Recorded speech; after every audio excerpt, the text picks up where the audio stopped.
Welcome to Inalipa Business Procurement Portal tutorial. In this video, we'll guide you through the simple steps on how to use our platform and access a variety of products that suits your needs. First, head to the Inalipa Business Portal and navigate to the registration page. Here, you'll need to fill in your details to create an account.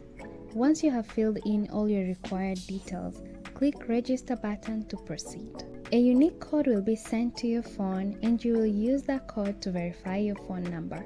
Next, you will need to add your business details to complete your profile. Here, you can provide information about your business like company name, address, TIN number, and other relevant details. Make sure you double check your information for accuracy before submitting the form. Once your business details are saved, you are all set to start using the portal. And there you have it. Happy procuring!